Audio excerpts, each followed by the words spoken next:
તો વડોદરામાં પણ ભારે વરસાદની આગાહી છે, ત્યારે તેને પગલે જિલ્લા મેજિસ્ટ્રેટનું મહત્વનું નિર્ણય જોવા મળ્યો છે। આઈએમડી દ્વારા વડોદરા જિલ્લામાં ભારેથી અતિ ભારે વરસાદનું રેડ એલર્ટ જાહેર કરાયું છે। 31 જુલાઈએ તમામ શૈક્ષણિક સંસ્થાઓ બંધ રહેશે। જિલ્લાના તમામ તાલુકાઓમાં શૈક્ષણિક કાર્ય સ્થગિત રહેશે। આંગણવાડીથી લઈને પ્રાથમિક, માધ્યમિક અને ઉચ્ચતર માધ્યમિક શાળાઓ બંધ રાખવાને લઈને નિર્ણય લેવામાં આવ્યો છે। આઈટીઆઈ અને તમામ કોલેજોમાં પણ આવતીકાલે રજા જાહેર કરી દેવાઈ છે। શહેર અને ગ્રામ્ય વિસ્તાર સહિત સમગ્ર વડોદરા જિલ્લામાં આદેશ અમલમાં રહેશે। જિલ્લા મેજિસ્ટ્રેટ અનિલ ધામેલિયાનો બીએનએસએસ કલમ 163 હેઠળ હુકમ છે। હુકમનો ભંગ કરનાર સામે બીએનએસ કલમ 223 મુજબ કાર્યવાહી કરવાને લઈને પણ કહેવામાં આવ્યું છે। વિદ્યાર્થીઓ, વાલીઓ અને શિક્ષકોને સત્તાવાર સૂચનાઓનું પાલન કરવા માટેની ખાસ અપીલ છે। સૌને નમસ્કાર। હું અનિલ ધામેલિયા, કલેક્ટર વડોદરા। આપ સૌ વડોદરાવાસીઓને એક અપીલ કરવા માંગુ છું। આજે સાંજે બંગાળની ખાડી તરફથી આવતું ડીપ ડિપ્રેશન એમની તીવ્રતા વધતી જઈ રહી છે અને ખાસ કરીને જ્યારે કોસ્ટલ ભાગમાં આવશે ત્યારે એમના મોઇશ્ચરના કારણે એમની તીવ્રતા ખૂબ વધારે થવાની શક્યતાઓ છે। ખૂબ તેજ ગતિથી આગળ આવે છે। એટલે આ કિસ્સાની અંદર વડોદરા જિલ્લાની અંદર ઘણા બધા ભાગોની અંદર ભારેથી અતિ ભારે વરસાદ પડવાની આગાહી છે। મોટાભાગે મોડી રાતના સમયથી લઈને આવતીકાલના સમય દરમિયાન આ આગાહી છે। એટલે આવતીકાલે ખાસ કરીને આપણે તકેદારીના તમામ પગલાઓ લેવા જોઈએ। વિશેષ કરીને પવનની ગતિ પણ આ ડિપ્રેશનની સાથે વધારે છે। એટલે 45થી લઈને 55 કિલોમીટર પર અવરની સ્પીડથી પવન પણ ફૂંકાવાની શક્યતાઓ છે। તમામ વડોદરાવાસીઓને મારી વિનંતી છે કે આગામી 24 કલાક દરમિયાન આપણા માટે વિશેષ કરીને સંકટ થોડું વધારે છે।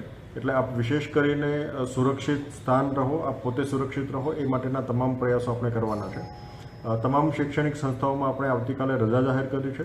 આથી કોઈ પણ સંસ્થાન, ખાસ કરીને શૈક્ષણિક સંસ્થાન તો બંધ હોય છે, આ ઉપરાંત વોકેશનલ એજ્યુકેશનલ ઇન્સ્ટિટ્યૂટ હોય, પોલિટેકનિક હોય અથવા કોચિંગ ક્લાસ હોય, આ તમામે બંધ રાખવાના છે। કોઈ પણ ઇન્સ્ટિટ્યુશન ચાલુ ના રહે એ બાબતની તકેદારી રાખવાની છે। શક્ય હોય ત્યાં સુધી કંપનીઝ અને અન્ય એસ્ટાબ્લિશમેન્ટ વર્ક ફ્રોમ હોમ કરે એ દિશાનો પ્રયત્ન આપણે કરવાનો છે। આ સિવાય તમામ વ્યક્તિઓ પોતે સુરક્ષિત સ્થળોએ રહે, નદી કાંઠાના વિસ્તાર કે તળાવવાળા વિસ્તારની અંદર ના જાય એ બાબતે આપણે તકેદારી રાખવાની છે। માછીમારી પ્રવૃત્તિ બંધ રાખવાની છે અને વિશેષ કરીને કોઈ નદી કાંઠાના કે તળાવ કાંઠાના ભાગની અંદર પણ કોઈ પ્રવેશે નહીં એ બાબતે આપણે તમામ તકેદારી રાખવાની છે। વિશેષ કરીને કોઈ કોઝવેની અંદર પાણી ભરાતા હોય તો એ પાણી પણ આપણે ઓળંગીએ નહીં, એમને ક્રોસ કરવાનો પ્રયત્ન ના કરીએ, એ આપણે તકેદારી રાખીશું। કોઈ જર્જરિત મકાનમાં અથવા તો અસુરક્ષિત હોય એવા ભાગની અંદર આપણને લાગતું હોય તો તાત્કાલિક આપણે યોગ્ય સુરક્ષિત સ્થળોએ પહોંચીએ એ માટેની તૈયારી રાખવાની છે। નીચાણવાળા વિસ્તારોની અંદર આવશ્યકતા જણાય, જ્યાં દરેક વખતે નદી કાંઠાના વિસ્તાર કે નીચાણવાળો વિસ્તાર હોય ત્યાં ફ્લડ થવાની શક્યતા હોય ત્યાં વહીવટીતંત્ર મારફતે પ્રિકોશનરી ઇવેક્યુએશનની પ્રક્રિયા પણ હાથ ધરવામાં આવી છે। આથી આપ સૌને પણ અપીલ છે કે આમની અંદર એમને સહયોગ આપે, જરૂરિયાત લાગે ત્યાં શિફ્ટિંગ આપણે કરવું જોઈએ જેથી કરીને છેલ્લા સમયે કોઈ મુશ્કેલી ના પડે। સમગ્ર disaster management machinery active mode ઉપર છે। સમગ્ર રાત્રિ દરમિયાન પણ આપણે કંટ્રોલ રૂમ પણ ઓપન રાખીશું, લોકો પણ સતત એક્ટિવ રહેવાના છે। આપણી સમગ્ર મશીનરી એક્ટિવ છે। જરૂરિયાત લાગે ત્યાં આપણે એનડીઆરએફ, એસડીઆરએફ, આર્મી કે એરફોર્સની મદદ પણ લઈશું।